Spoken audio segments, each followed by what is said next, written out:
Okay, well, we're going to go ahead and get started. So welcome, everyone. My name is Lisa Gear, and I'm the Dean of Admissions at Southwestern. Tonight, you're going to have the opportunity to meet and hear from a wonderful alum of ours, Matt, who's graciously spending some of his evening with us. So we're really appreciative of that. We're also joined by 3 of our current students, our admissions ambassadors. So I'm going to let them say a quick hello, and they will be available to you in the chat for any questions that you may have for them. So basically the layout for tonight is pretty straightforward. I will have some questions for Matt that I'll pose as we go along, and then hopefully you will also have questions for him too. When you have those questions, you can raise your Zoom hand, you can turn on your video and wave your real hand at me, or if you're unable to do any of those things, you can put it in the chat with a mention that you have a question that you want to pose for Matt. So that's pretty much it. So let's go ahead and toss it over to our ambassadors for their quick hello. I'm going to start with Emily. Hi guys, yeah, I'm Emily. I'm a 3L traditional day student. I'm interested in entertainment law, Dean's Fellow, peer mentor. I also work for the residences, the student housing. So if you guys have any questions about any of that, feel free to put it in the chat. Here to talk. Thank you, Emily. Now, Kimberly, go ahead. Hi, everyone. I'm Kimberly. I'm a 4L in the evening program. So I work full-time at the LA City Attorney's Office on campus. I'm a notes and comments editor along with Emily for our law review. I'm a writing fellow, a Dean's Fellow, and I TA for contracts, remedies, and civil procedure.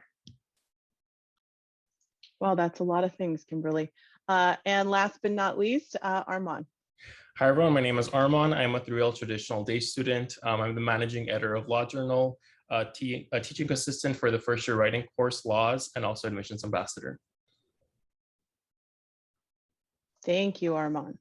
So now I'm going to go ahead and ask Matt to briefly introduce himself and tell you a little bit about his background, and then we'll get started with the questions. Go ahead, Matt. Hi, everybody. My name is Matt Stein. I am an attorney. I graduated back in 2004 from Southwestern. I live down here in Orange County. I grew up down here. I lived up in LA through law school for about 10 years before coming back down here. I worked for a really large law firm in downtown LA right out of law school. And then after that, decided to move to Orange County and start my own practice in 2013. And I'll tell you more about my practice in a few minutes, but I started on my own down here.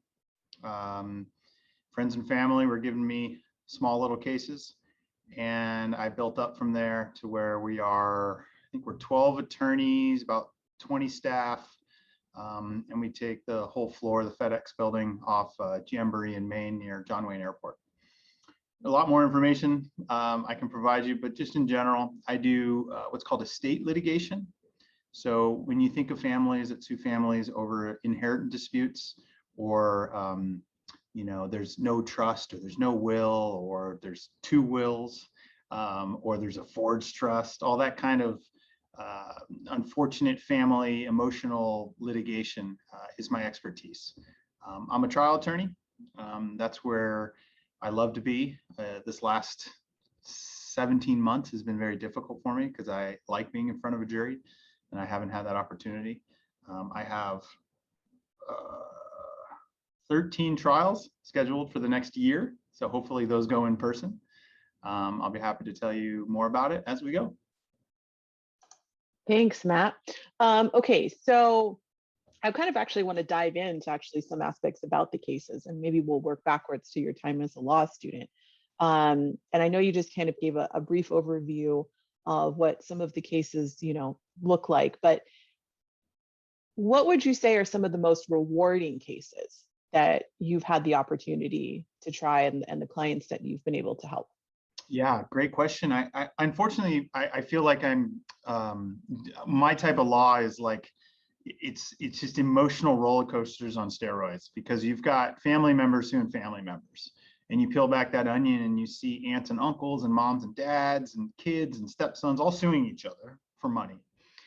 And for me, the most satisfactory thing to do is to be able to resolve those cases before litigation, before they go to court. Because if I can do that, there's a chance I can save the family's emotional roller coaster of 2 years of litigation. And for me, that's the most rewarding. If I can get in there, stop them from suing each other so that they can go their separate ways and sort of mend their emotional side and keep the families together. Because once you go to court, the families always break up, and it's just really sad to see. So if we can prevent that, it makes me feel a little bit better. I enjoy it. My office does conservatorships and guardianships. I also enjoy doing that a lot. It helps people take care of each other, especially the elders. As you guys know, our parents, our grandparents, people are taking a lot of advantage of them. And so if I can come in as an attorney and stop that in any way, that gives me a lot of satisfaction in what I do as an attorney. Sure, that makes total sense. You know, and I know that that's such a, like you said, like an emotionally charged area of law to kind of live and breathe every day. What are some tools that you personally use for yourself to, you know, not bring that home with you every day, or to the extent that maybe others might? Yeah. How do you find that kind of balance when you're dealing with cases of any nature, really, that are emotionally kind of tugging on your heartstrings? How do you find all that balance? It's tough, right? Because I hear about these families. Like I have a case right now where a son is suing his mom over dad's inheritance. I mean, these aren't young people. They're, you know, he's 50 years old. Mom is in her, I think she's 80, and he's suing his mother, right? It hurts when I read these things and I'm a part of them. But what I found is, for me, it makes me go home to my family and communicate with them about their trust, about their will. Do we have everything lined up? Does everybody who has capacity and knows what they're doing, have they made their decisions and put them in writing? Is there transparency within my family so that everybody knows what's going to happen, you know, when eventually that happens to my parents or my grandparents? That's a really big thing that I urge a lot of my clients to do, is just talk to your family members. Nobody likes talking about death and all that kind of stuff, but you have to do it. What do I personally do? I exercise a lot. I don't drink, I don't do drugs, I exercise all the time. I did it in law school too. That's what got me through it, is just constant exercise and giving myself that meditation through exercise. Great. So actually, let's go back then to the law school days. I know it was a little bit ago, Yeah. but let's talk a little bit about what motivated you to want to go to law school. And did you know then, maybe not necessarily the types of law that you were interested in, but did you know, you know, or foresee for yourself a certain kind of journey? Did you feel like in your plans that maybe one day you would open your own practice? Can you kind of walk us through a little bit of what it was like to be a law student? Yeah, so I'll take you right before law school.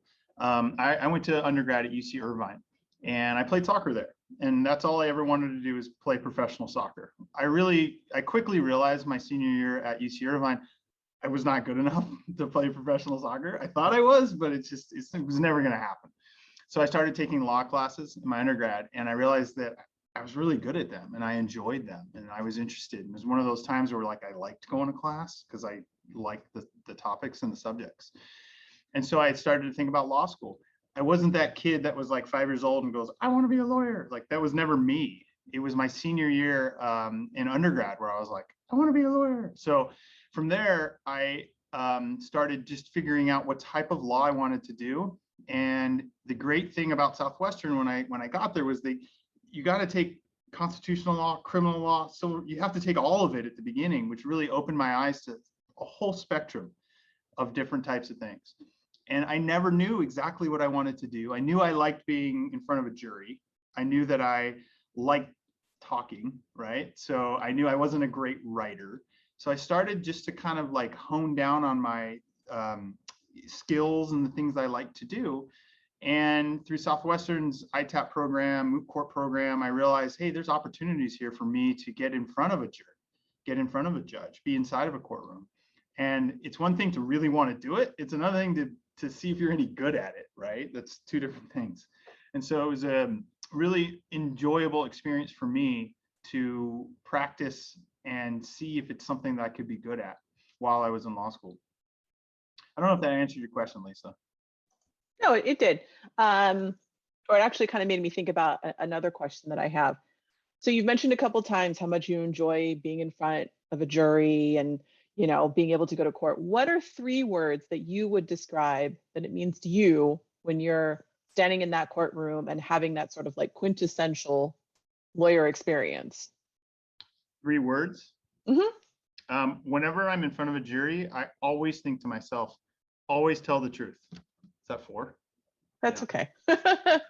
Because I find that even if the facts are not on your side, even if the law is not on your side, if you tell the truth and the jury sees you being honest, they're gonna believe you and they're gonna want to help you and your client. It happens every time for the kind of cases I've been. So I want to back up a little bit. When I was in law school, I thought I wanted to just do entertainment law. One of the reasons I went to Southwestern. As a soccer player, I was like, well, I'll just go represent all my athlete friends and be their manager or agent or in that field.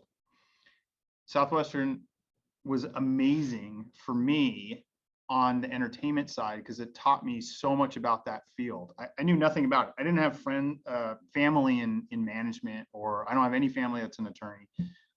And so talking to all of the different professors and their guest speakers that came in on the entertainment side was really enlightening. And it was something that, I can't even explain how much experience I got from, we had baseball managers coming in to agents coming in. You just get to really see if that entertainment thing is where you want to go. And so for me, I got a job right out of law school at a big firm. I was not making crazy money. I was not the top of my class. It was all about connections. That's how I got that job. And for me personally, I realized very quickly that entertainment law was not what I wanted to do. It was exciting and it was fun. And I got to tell my friends about, people they knew of from TMZ that were in my cases. I worked on a Michael Jackson case that 2 months after he died. It was exciting, right? It just, for me though, it wasn't the type of law I wanted to do. And so from there, I used some Southwestern connections to move to a different department within that same law firm. There's a company called Caterpillar and a company called General Electric that law firm represented. That gave me an opportunity to do trials for those 2 clients. They weren't my clients, they were the firm's clients. And for 7 years, I cut my teeth in the courtroom representing them, doing trials for them. How did I end up doing estate litigation? Well, when you represent Caterpillar and General Electric, it's great. You win huge cases. And I got a pat on the back. Here's your next case. You're not representing an individual or a family or a person. And so for me, this is just me. I needed some more, it needed to be more personal to me on who I was representing. And when I was in law school, I took estate planning classes that I enjoyed. I wasn't great at the actual planning because I'm not a great writer, but I enjoyed the concept. And so what I found when I was a lawyer doing this General Electric Caterpillar stuff, there weren't many good trial attorneys representing families on the trust side. It's sort of like, and they always tell you to find a niche. I kind of fell into a niche and I realized that I enjoy it. I really do. That was, 10 years ago. And so from there, I just started becoming an expert in that field. Well, I think it obviously suits you really well. So I'm seeing some questions kind of flowing in the chat here. Does anyone in the audience have any questions yet they'd like to ask Matt?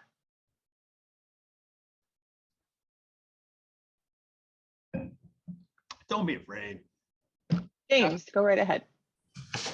Hi, Matt. My name's James. Thank you for speaking. I wanted to know what, when you were looking at law schools, what made you choose Southwestern out of the other potential law schools that you could have gone to? Yeah, that's a good question. I visited a few different schools. For me, I really enjoyed the location of Southwestern in LA. I wanted to be in a big city where a lot of other businesses, law firms were connected to. Obviously, if you haven't been there yet, the school's just beautiful. Like sit in that library for 10 minutes and it's just gorgeous. But for me, it was entertainment. I mean, the opportunities of really learning about a niche field of entertainment in the entertainment industry right there it sold me. And although I don't do entertainment today, nothing would change. I would still go to Southwestern. I would still take all those classes because it was just so enjoyable. I truly enjoyed it. So I see another kind of question coming up here from Samuel. Has e-litigation changed practice at all? E-litigation meaning there's a couple different definitions of that. So I want to make sure I answered your question properly. If you unmute yourself and let me know what you mean. That's Samuel Biddle. Yeah, sorry, just more like e-discovery, electronic evidence, the volume of data that's coming in, and sort of, I mean, automated doc review, a lot of the back end kind of volume of data that's now all online, especially since you work with like in a high-paced trial environment. Yeah, it makes my job easier a little bit. I mean, because they have all these programs now. So when documents come in, and you guys have seen the movies with like 20 bankers boxes, and there's this poor kid that's just sitting there like going through them all. We don't have to do that anymore. Like we either just send them out and we tell them the words that we're looking for, right? Specific words, or we just have them scanning that information, summarizing it, and providing it to us. So it's streamlined a lot of that just busy nonsense work, you know, that people are doing. A lot of programs out there that are helping. Okay, so there's been a couple questions in the chat about your comments about not feeling like you were the best writer. Were there some things that you've done like kind of over time to improve upon that? Do you think you've improved upon that? Because we all know that writing is an important part, especially of law school, but also of being an attorney. So what has kind of helped you, work through some of those areas? Yeah, I've never been a strong writer. I would consider myself an average writer. I'm not bad, but I'm definitely not Thoreau. Like you're not going to read my stuff and just be like, wow, I want whatever this guy's doing, I'm doing. It's taken a long time to get better than average. What I find is when I read other people's writings in my office, what is my emotional reaction to it?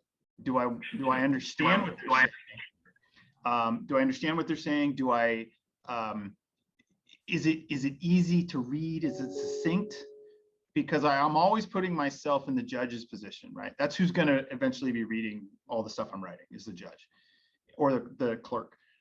And I have to write in a way for my audience. And if my audience is reading it and they've got a stack of 300 other cases next to mine, I better be quick. I better be succinct. It better be right to the point.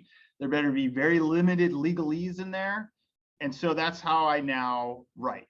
And it's just taken a long time. Have I taken like writing classes? No. I just continue to concentrate on my audience and trying to figure out what is the fastest, cleanest way. And as an attorney, sometimes people write super inflammatory pleadings or letters. I don't do that. It doesn't really get me anywhere. And so you'll see that as you guys start to read legal pleadings and stuff. I urge you not to go inflammatory. But there's not an answer to the question of here's what I did specifically and it got me to be a better writer. There's just not. I wasn't a good writer. I would like go into my law school professor's offices and I would say, "What? I got all the info here. Like it's in there, and you got to look for it, but it's in there. Why am I not getting an A?" And they would say, "Well, it took you like 17 pages to get to that point. That's too long." And so through that process of just whittling it down, trying to figure out how I can say something short and succinct is where I've become the most successful in my writing. Sorry, of course, my dog is losing her mind right now. It's all good. Okay, so I want to go to a question that I see in the chat from Dan. That's really kind of a question about how to become better at networking, right? Knowing that obviously that's important to open your own practice, but all around. Yeah, so networking, I pride myself on my networking. And that is honestly where if I'm deemed to be successful, that's where my success comes from, is my networking.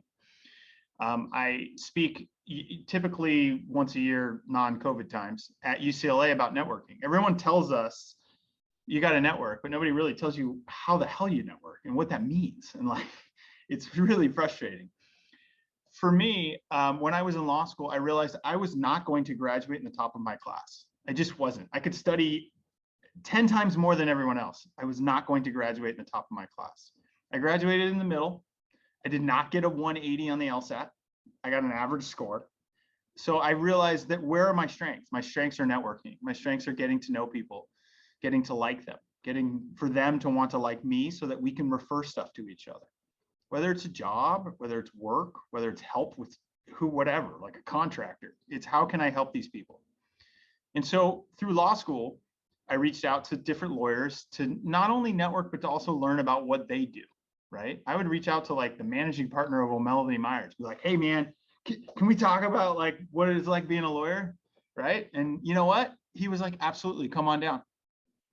And so I would have lunch with him, and then I would get to know him. And now I sit on the board of UCI's undergrad with him. Like random stuff, right? But it's an effort. It's an effort to reach out to people. You're gonna get a lot of people who don't respond. You're gonna get a lot of people who are like, I don't have time, I'm too busy, I have a life. But you are gonna get people who will respond. You will get one or two. And those one or two people are gonna open doors for you.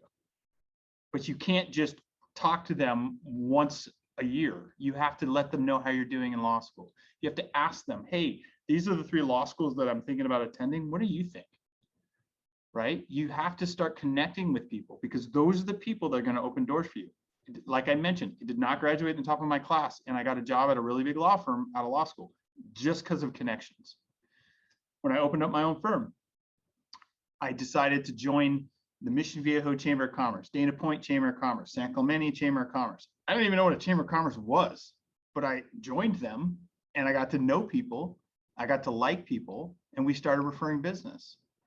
I now run a networking group of 60 people. We meet once a month. It's all lawyers, mainly all lawyers. And we just try to figure out how we can refer business to each other, how we can open doors. And I get constant emails. Hey, my daughter or my son is a second year at this law school. Or do you have any internships, externships?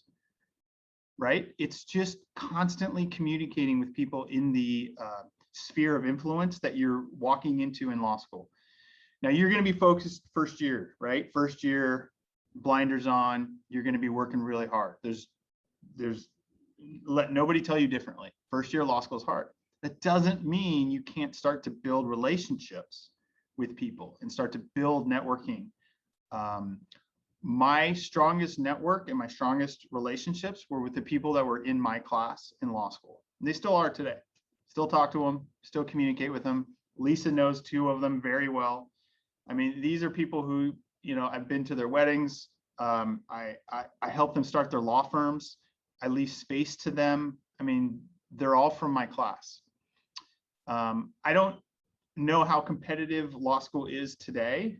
It was very competitive when I was there, but that doesn't mean that you can't be friends with a lot of people in your class, because these are the same people who you're going to be calling them looking for jobs. You're going to see them at you know, LA Bar Association meetings. You're going to be around them, and you want to build those relationships now. It's really important because you're going to have them for a very long time.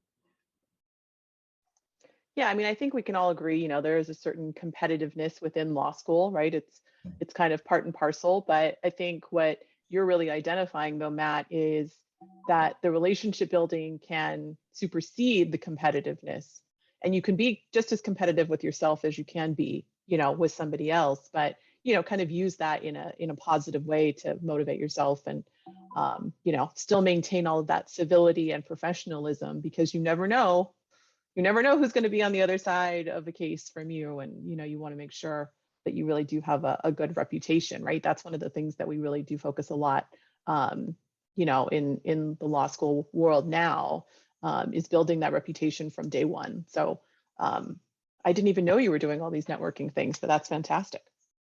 Yeah. That's really great. So take us back a little bit also to your time in law school, and I appreciate that you already said you would do it all over again if given the choice. What's something that you wish you would have done differently though in law school? Was there an experience that you wished maybe you had carved out some additional time for, or, you know, a class that maybe you passed on because it didn't fit your schedule, or just anything that you know, looking back, right? We have that sort of perfect hindsight 2020 vision. Is there something that you wish maybe you had done a little differently that our guests here could, you know, learn from, perhaps to consider for themselves? Yeah, I didn't. I know exactly what it is, and I regret it. Chemerinsky would come talk at the school. Other deans would come talk at the school, and I was like, I don't have time for that. I have to get ready for my class. I just want to go to my class. Just tell me what I need to do to like graduate, right? And I regret that. I regret that I didn't participate in a lot of those activities that the school put on. I'm not saying I didn't go to anything, but I didn't go to a lot of it. And I regret it. I really do. Because I was so hyper-focused with my blinders on just get me ready for that bar exam. I've got my whole rest of my life that I need to get to, so hurry up and get me there. And now that I'm in that part of my life, I'm like, damn it. It would have been nice to like hear what he had to say, right? And a few other deans that came in. And so, you know, it's a regret in the sense that I was, again, hyper-focused, but you know, I urge everybody to participate in the activities that are going on. There's so many of them. Yeah, that's a good one. They actually get a daily email from the Student Affairs Office now about today at Southwestern, and it lists all of the things. And there's even more now than when you were SBA president. So that's cool. The possibilities are really quite vast. Okay, so there's a question here. What do you think will help with your mental health while in law school, especially first year, keeping up with the pressure? And what helped you push through tough times? So I know you mentioned, you know, fitness and exercise. You know, do you want to elaborate on that anymore, or anything else that you might want to add to that? Yeah, so this sounds kind of strange, but I didn't really learn how to study properly for me until like my senior year of undergrad going into law school. So my habits weren't great. I just kind of like got by and it was fine. But when I got into law school, I was like, crap, I don't really know how to like memorize all this stuff in like a short period of time. And there's so much. And so the stress and the anxiety for me, my first year really built up because I see all these other people who already had their like tactics and strategies and flashcards and whatever worked for them. And so I was like, I'm learning how to study and I'm studying. These are things that I should have already known by now. And so what happened is I was able to, besides the exercise and stuff, I was able to get a really good group of people around me my first year of other first years who we all studied together. And we all studied a little bit differently, but we worked on each other in the sense of like testing each other and not competing, but testing and helping each other to figure out what happens if a professor calls on you for this case, or can I see your notes? My mind was totally spaced that day and my notes are crappy. And it was like a team. We worked together. Am I competing against him? Kind of. Like I want the A and he wants the CalJur and all that kind of stuff. But at the end of the day, we wanted to get through law school together. And that pod of people was really helpful because there were times where it was like, hey, let's go out tonight. Like we get to finally have a night off. Let's go spend time with each other. And it was great having a group of people who all kind of know what you're going through, hanging out together. Because nobody knows what you're going through but those people in your class. And then, like we talked about earlier, exercise. I exercise every day. Not that I'm an Olympian, but like I just needed to do something for myself to release that pressure and stress, and put the headphones in and just do it. Listen to an audiobook and just go. Yeah, we actually just reopened the fitness center this week too. So trying to do it safely, but students are going to have access to that good. Again. Yeah. And there's also a room in the fitness center for those that obviously you haven't experienced it yet. And you can also just go in there and close the door and take a nap and no one will know it. So cool. also something helpful if you need it. I want one of those in my office. I know, right? Yeah. I mean, I think when you're an adult, it's actually just called your house. Oh, okay. you just go home for those things, or you know, when you're in a pinch. I used to know somebody who would take a nap under their desk.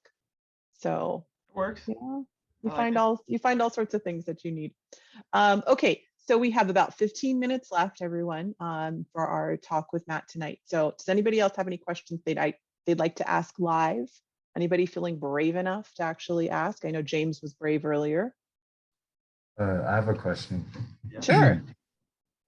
So I've heard from a number of law students that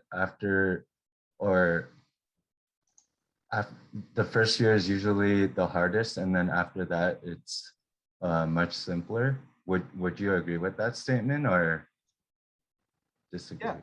Yeah. So first year is definitely different, right? Because you're away from undergrad. You're not partying every day. You're really thinking about, okay, career now. Like this is it. I'm spending a ton of money on this. Like I'm in. I have to focus. I have to be present. And so it's difficult because it's totally different than undergrad. Not like some of the concepts are difficult. 100%. They're kind of confusing and you have to really understand them. But it's just intense in the sense of there's a lot of it, right? So every day there's a lot of stuff and you have to be there and you have to be present. You can't be on your phone thinking about where you're going this weekend, birthday parties. Like this is it. Law school is what you're going to do that first year.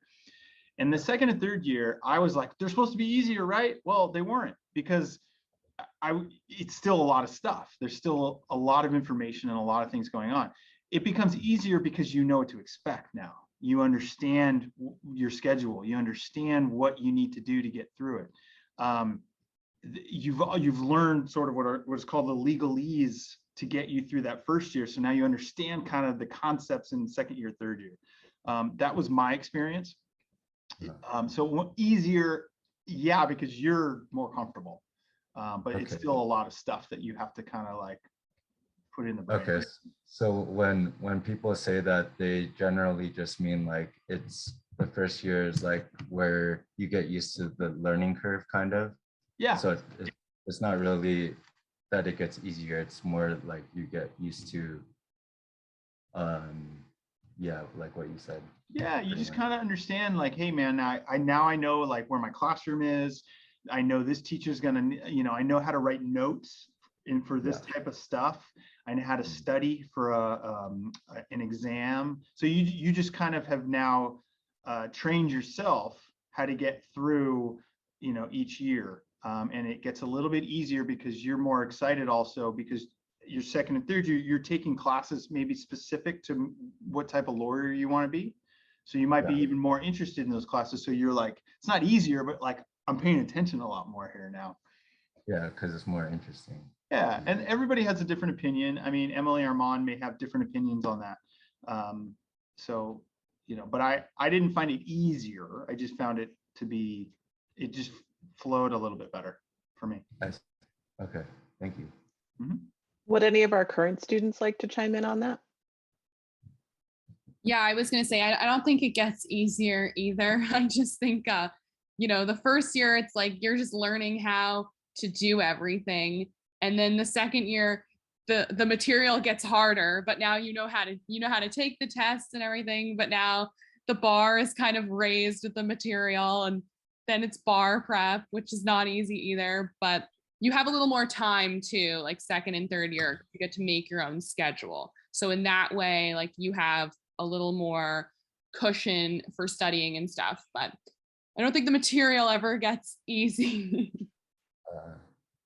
Would you say there's a good amount of people who drop out after the first year that you've seen, like from your friend, out of like your classmates?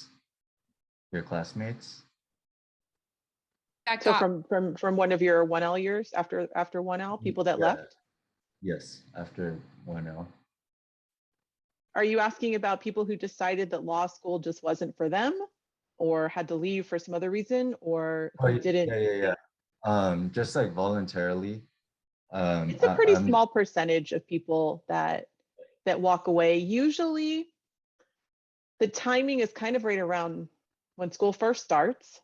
So it might be like the first couple of weeks when they, start going to the classes, start trying to do the readings. Maybe they're falling behind already. They're overwhelmed. Oftentimes there's something else kind of going on. That's another thing that I will say, whether or not it's something in their personal life or their family's, situation or financial struggles. It's rare these days, so many people, and I've been doing this a long time, the trend of people going straight from undergrad is a lot lower now than it used to be. There still are a lot that come straight from undergrad, but there's a bigger gap now of people taking a little bit of time off. So I find that usually in that case, they're a little more thoughtful about going to law school. So it's not so much a knee-jerk reaction that it might have been, in some cases before. So usually when they walk away, something else is kind of happening and it's maybe not a good time, or they're just feeling too overwhelmed. The other period, so that might be at the very beginning when they first start. And we're talking maybe 1 or 2 people. It's very small. Then the next sort of period that could happen is right around finals, which if you don't know, the first time you really take a test for a grade, there's some midterms, but really the first tests you take are in December for your finals. So you go kind of all semester hoping that you really have, as good of an understanding as you, think you do. So usually around finals, right? Again, it's kind of like a pressure cooker. And if somebody doesn't feel like they're prepared for it, that could lead them to walk away. That might be 1 or 2 people. And then you'll have, another small group once they get their first semester grades. Then they might look at that and say, this isn't the performance that I thought I was going to have. This is not really for me. Again, who knows what the situation is behind the scenes that may be competing for their time. But those are really kind of the more common points. If somebody were going to walk away, of course, it does happen later as well, but it's a pretty small number of people that voluntarily walk away. I mean, it's a small number regardless, but usually it's just 2 or 3 in the first semester. Okay. So there were a couple questions in the chat for you, Matt, about if you worked during law school.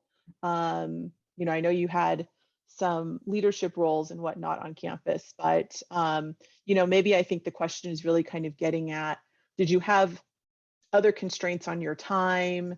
How did you kind of balance that with what you needed to allocate for your studies? Right. So I didn't really work in law school. Definitely not first year at all. I was focused on getting through first year, surviving. And so after first year, second year, I believe I worked for a professor. I helped him do research. Like I did well in his class, and then I was like, hey, can I work for you? And then I helped him do research for his book.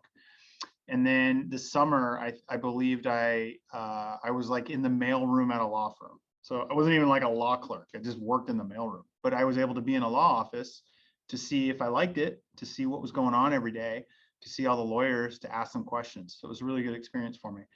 And then third year, I did an externship through Southwestern at a large entertainment company.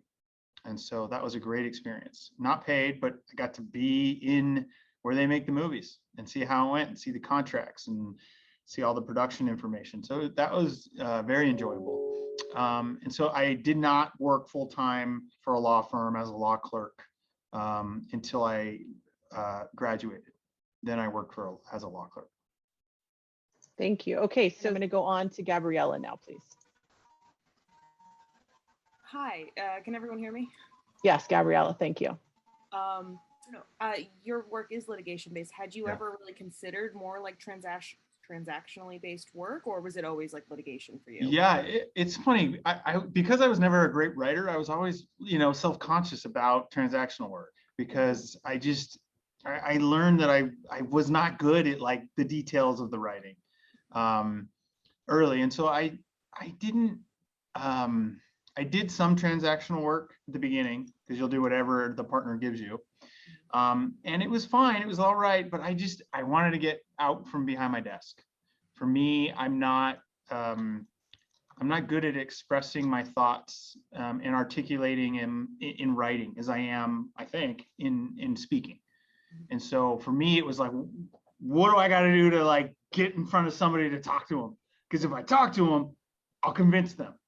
If I have to write it down, maybe I'll convince them. So for me, that's just how I thought about things.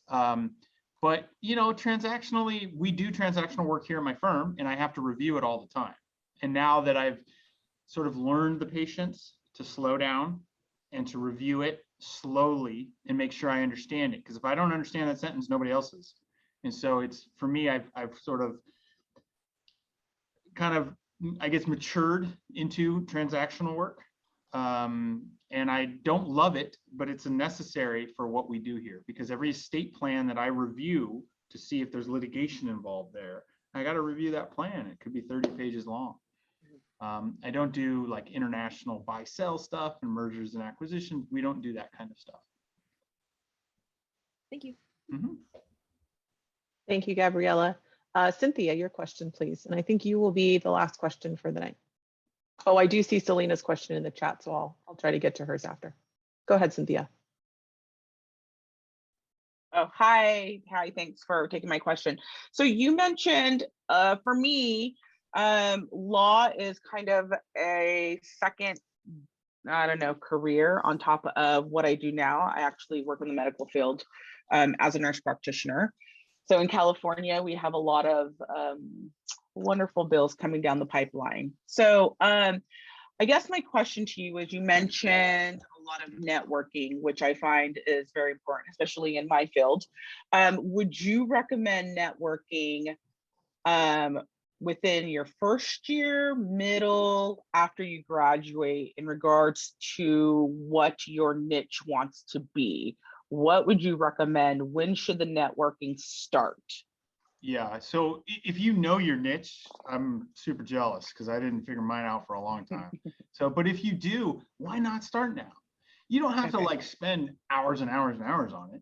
But on LinkedIn, you can start reaching out to people in the field. There's things that you can start to do, right? So your first year of law school, you can go to the Career Center and be like, look, I already know my niche. Can you help me figure out what law school, what bar associations allow law students to be a part of? Maybe you don't have time to go to the events, but you can be on their listserv. You can see the emails. You can start to see how they speak, right? The language that niche uses. So you can absolutely start now, for sure. The sooner you start, the sooner those relationships build. Perfect, thank you. Yeah. I expect any time now you're going to be asking Matt for his contact information so you can start your networking tonight. Thank you. Just to, put him on the hot seat a little bit. Thank you, Matt. Yeah, of course. Okay, so Selena was trying to ask what program you were in. So I shared that in the chat. You were in the full-time day program, and she wanted to know what a typical day looked like for you when you were a student. So I also asked our ambassadors to share kind of what their typical day would look like as well. I was going to say the ambassadors are probably living it right now. For me, I lived in an apartment with another guy. He was actually at USC Law School. He was a senior. I knew him from high school, so we like shared an apartment. So it was kind of nice to like be in an apartment with somebody that was in law school. I honestly, it's every day. It was like, what classes do I have? I'd stay on campus pretty much most of the day. I had nothing to do, meaning I had nowhere to go. I didn't have a job. My family was down in Orange County. I didn't have a spouse. I didn't have children. So it was law school. That's what I did. And it was like spending time on campus. Where am I going to eat? What am I going to do? I didn't go to parties. I didn't go out. I didn't go to bars. I just studied. I hung out. I was around the campus. I figured out, whenever, what was planning for the next day. It was sort of like time management. Like, what am I going to have to do tomorrow? What can I start on today to get there? So for me, it was like, if I'm going to do this law school thing, like that's all I'm going to do. I'm just going to focus on this short period of time in my life to get it done and do a good job and move on from there. So the day to day, I think the ambassadors would be much better. Yes, I saw Armand. Thank you for putting your email in there. If others have questions for Armand, I'm sure you can email him as well. So I think we're going to go ahead and wrap it up. I think your final remarks, Matt, were really spot on in terms of like what kind of advice to give somebody starting off, right? Like take this seriously, be all in and take advantage of the opportunities that come your way, and maybe create some new ones for yourself that don't come naturally. Does that Does that summarize it pretty well? Yeah, the last thing I will say is I remember before I went to law school, and right when I got into law school, I used to talk to lawyers all the time who were miserable, they were grumpy, and they were like, don't do it, right? I will tell you the complete opposite. I love what I do. I'm very happy. I'm very proud of what I've built. I enjoy being a lawyer very much. Thank you so much, Matt. Mhm. Thank you for spending your last bit of your workday with us. We really appreciate it. Thank you to all of our guests for joining, and thank you to our ambassadors. I will let you get back to being full-time and part-time students now, and all the things that you are doing too. So good night, everyone. Be safe and be well. Take care.